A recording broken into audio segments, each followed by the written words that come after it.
선한 사람 TV를 애청하고 계시는 국내에 계시는 성도 여러분, 오늘도 계속해서 성령 충만이란 무엇인가에 대해서 성경적으로 생각해 보겠습니다. 기독교 세계관의 입장에서 바르게 판단하고 확신을 가지고 신앙생활을 해야 하기 때문에 바르게 배우는 것이 중요하다고 판단됩니다.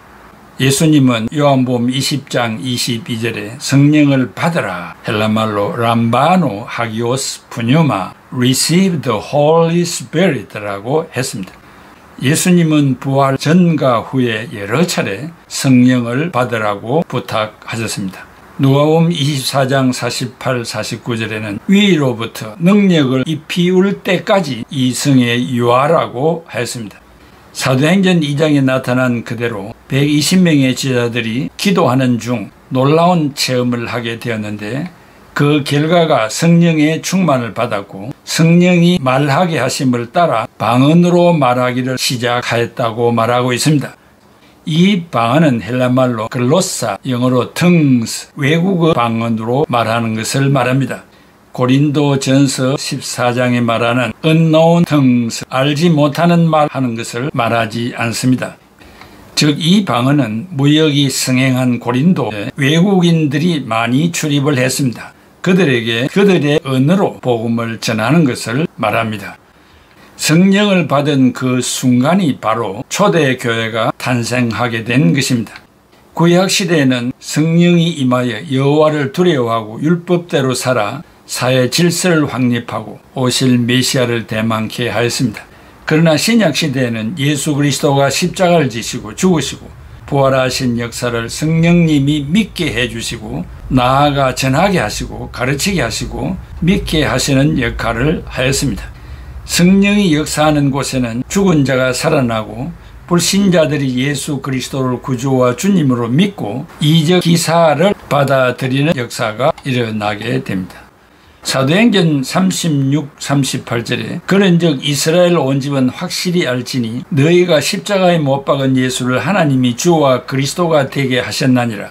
그들이 이 말을 듣고 마음에 찔려 베드로와 다른 사도들에게 물어 이르되, 형제들아, 우리가 어찌할꼬 하거늘 베드로가 이르되, 너희가 회개하여 예수 그리스도의 이름으로 세례를 받고 죄사함을 받으라. 그리하면 성령의 선물을 받으리니 했습니다.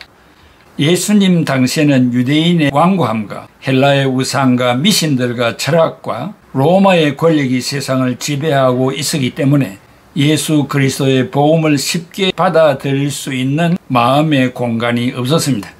성령의 충만이 아니고는 식민지를 다스리는 권력자인 이방인 고넬료 역시 회개하기란 어려운 일이었습니다. 성령은 헬라어로 푸뉴마, 즉 성령을 말하는데 원자 폭탄으로 비유하기가 힘들지만 그 위력이 강하다는 것을 말하는데, 세상과 사회와 사람들의 조직과 완고한 인간의 마음을 무엇으로 변화시킬 수 있겠습니까? 오직 성령의 능력으로만 가능하다는 것입니다. 성령의 능력이 오순절에 예루살렘의 폭탄처럼 터져 예수 그리스도를 미워하고 십자가에 죽인 대제사장, 서기관, 바리새인, 헤롯 땅, 로마 병정들이 변화를 받게 되었고 불신과 미움과 욕심을 태워버렸습니다.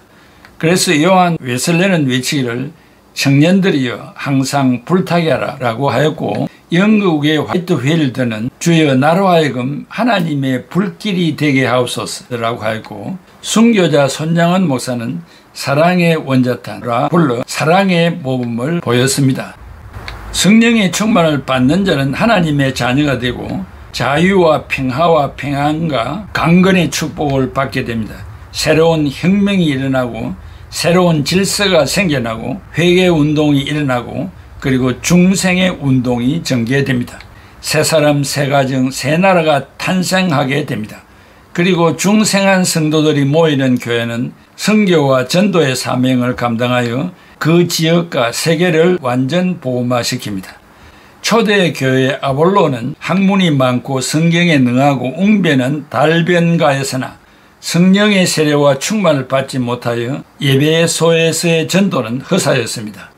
후에 성령의 세례와 성령의 충만을 받은 브리스길라와 아굴라가 도와주어서 성령 충만을 받은 후 능력 있는 증인이 되었습니다.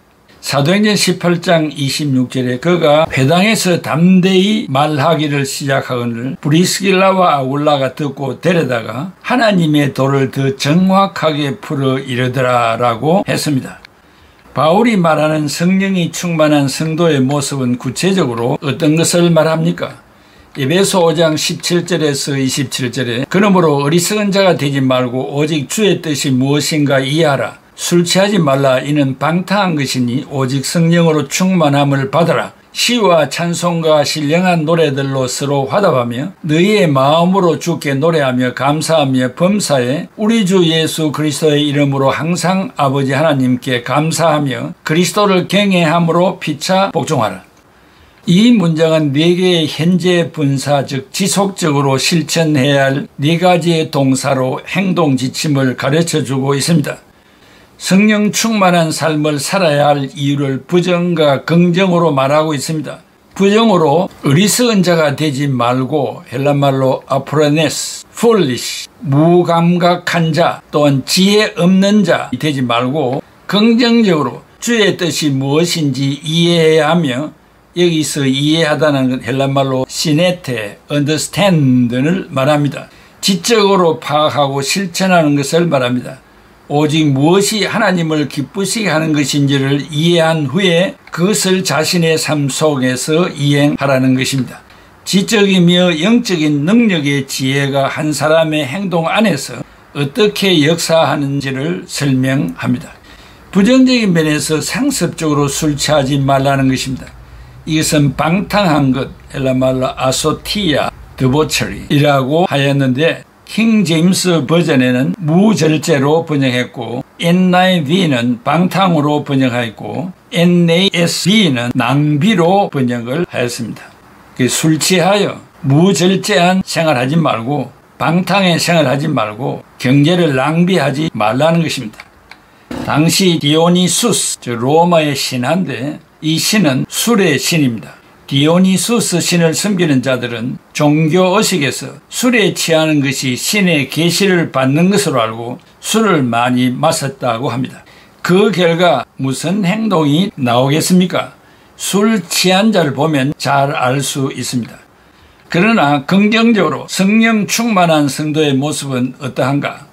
사도 바울은 갈라디아 5장에서 두 부류의 사람들을 비교하여 설명합니다. 갈라디아서 5장 19절에서 23절에 육체의 일은 분명하니 곧 음행과 더러운 것과 호색과 우상숭배와 주술과 원수 맺는 것과 분쟁과 시기와 분냄과 당짓는 것과 분열함과 이단과 투기와 술취함과 방탕함과 또 그와 같은 것들이라. 전에 너희에게 경계한 것과 같이 경계하노니 이런 일을 하는 자들은 하나님의 나라를 유업으로 받지 못할 것이요 오직 성령의 열매는 사랑과 희락과 화평과 오래 참음과 자비와 양성과 충성과 온유와 절제니 이 같은 것을 금지할 법이 없나니라 했습니다. 그러므로 성령의 세례를 받은 성도는 내주하시는 성령을 소멸하지 말고 데살로니가전서 5장 19절에 성령을 소멸하지 말며 했습니다. 여기 성령을 소멸하지 말라는 말은 헬말로 me svenit, do not quench the spirit. 성령의 불을 끄지 말라는 말입니다. 종종 불로 묘사된 성령의 사역을 제한시키지 말라는 것입니다. 성령의 사역이 소멸되면 개인은 힘을 잃고 타락하게 됩니다. 성령 충만을 늘 사모해야 하며 받아야만 합니다. 이런 차원에서 성령 충만은 성령 세례와 차이가 있는 것입니다. 즉 성령 세례는 처음 예수를 나의 구주와 주님으로 받아들이게 한 것과 신앙을 만민에게 고백하게 한 성령의 역사를 의미하는데 이 역사는 단회적입니다. 한 번밖에 없는 것이라면 고린도전서 12장 3절 13절 그러므로 내가 너희에게 알리노니 하나님의 영으로 말하는 자는 누구든지 예수를 저주할 자라 하지 아니하고 또 성령으로 아니하고는 누구든지 예수를 주시라 할 수 없나니라. 또한 성령 충만은 성령의 전적인 지배를 받아 현재 미래 계속적으로 아름다운 삶의 열매를 풍성하게 맺는 상태를 의미합니다. 술로 만취한 사람은 술의 지배를 받아 비정상적으로 행동하게 됩니다. 그러나 정상적인 사람은 성령의 충만을 받아 성령의 지배를 받게 되는 것을 비유적으로 수를 인용한 것입니다. 성령님은 성령 충만을 받게 하는 중재자이며 갈라디아서 5장 16절에 내가 이르노니 너희는 성령을 따라 행하라. 그리하면 육체의 욕심을 이루지 아니하리라. 성령님이 성령 충만을 받게 한다는 말이 무엇입니까? 그 실체가 무엇입니까? 대답은 예수 그리스도가 성령 충만의 내용입니다. 예수로 충만한 것을 말합니다. 골로새서 3장 15절에 그리스도의 평강이 너희 마음을 주장하게 하라. 너희는 평강을 위하여 한 몸으로 부르심을 받았나니 너희는 또한 감사하는 자가 되라. 예수 그리스도의 충만을 실례로 말하면 오래전의 일이지만 서울 서대문 영천시장은 콩나물 장수로 유명한 시장입니다. 한 여인이 새벽마다 콩나물통을 머리에 이고 시장에 가면서 교회에 들려 새벽 기도를 드리고 시장으로 갑니다. 이 여인의 인생 목표는 예수 그리스도를 모시고 살면서 자식들을 믿음으로 성장시켜 훌륭한 하나님의 일꾼으로 길러내기 위하여 성령 충만하여 기도하는 일이었습니다. 기도와 간절한 소원대로 결국 아들을 훌륭한 사업가로 성장시켰습니다. 아들 이종건은 훗날 제약회사의 사장이 되었습니다. 아들 이종건이가 잊을 수 없는 일은 어머니가 매일 새벽에 교회 가서 나를 위하여 눈물로 기도해 주신 것이었습니다. 그래서 어머니가 새벽마다 나를 위하여 기도하는 것을 잊지 않기 위하여 자기의 제약회사 심벌 마크를 종으로 정했습니다. 그 회사는 급성장하여 제약회사 종건당을 설립했습니다. 종건당의 이종건 회장은 장학재단을 설립하여 2021년까지 5천여 명의 대학생들에게 660여 원의 장학금을 지급했습니다. 또한 10여 곳의 고촌 학사를 건축하여 지방에서 상경한 대학생들을 위하여 기숙사비 전액 무료로 운영하고 있습니다. 성령이 충만한 어머님의 믿음과 기도가 이렇게 위대한 자녀들로 만들 수 있었으며 국가와 사회에 큰 업적을 남길 수 있었습니다. 고촌 이정근 회장도 어머니의 유언을 따라 이렇게 위대한 업적을 남기게 된 것입니다. 잠언 22장 6절에 마땅히 행할 길을 아이에게 가르치라. 그리하면 늙어도 그것을 떠나지 아니하리라 라고 했습니다. 사랑하는 애청자 여러분, 성령 세례에 대해서 지난 시간에 말했습니다. 오늘과 다음 시간은 성령 충만에 대한 말씀 강론입니다. 그저 방언하고 이적 기사를 행하고 신유 은사를 받는 것이 성령 충만은 아닙니다. 오늘날 애청자 여러분들과 저와 많은 크리스찬들이 방언을 말하지 못해도 성령 충만을 받고 하나님이 기뻐하시는 사역을 잘 감당하고 있습니다. 늘 이야기하지만은 한국의 어떤 유명한 목사가 성령 받은 증거를 방언하는 것이라고 말했습니다. 저도 방언을 말할 수 있습니다. 그러나 그걸 중요하게 생각하지 않습니다. 방언은 사도행전 2장의 방언과 고린도전서 14장의 방언을 구별해야 합니다. 저의 영상에 방언에 대하여 몇 시간에 걸쳐서 말씀드린 바가 있습니다. 오늘 내가 가진 믿음이 어떤 것이며 지금 내가 하나님의 영광과 복음을 위하여 무엇을 하고 있는가? 또 미래의 계획 속에 하나님의 영광을 위한 계획이 어떤 것인가가 중요한 것입니다. 종건당 이야기를 말씀드린 그대로 그 어머니의 성령 충만하고 성령 세례를 받은 그 어머니의 기도가 응답으로 이루어진 것이고 또 그 속에 성장하여 사업가가 된 이종건 회장님은 또 어머니의 유언을 따라 신실한 일들을 지금도 하고 있습니다. 그것이 성령 충만입니다. 이러한 성경이 가르치는 그 뜻을 잘 이해하여 하나님이 기뻐하시는 일에 충성하는 여러분들이 되시기를 바랍니다. 기도하겠습니다. 고마우신 아버지 하나님, 은혜와 사랑을 감사합니다. 오늘도 저희들에게 성령으로 충만케 하셔서 믿음을 팽개치지 않게 하시고 예수 그리스도 중심으로 지금까지 살아왔고 현재도 살고 있고 미래도 살 계획들을 가지게 하신 것을 감사합니다. 그러나 우리의 부족은 혹간 내가 먹고 사는 일에 물질을 많이 소유하는 일에, 땅을 많이 소유하는 일에 주님의 영광을 위한 일보다 더 앞서고 있지는 않는지 늘 자신을 살피면서 회개하며 살아가는 애청자들이 다 되게 하여 주시옵소서. 예수 그리스도의 이름으로 기도하옵나이다. 아멘.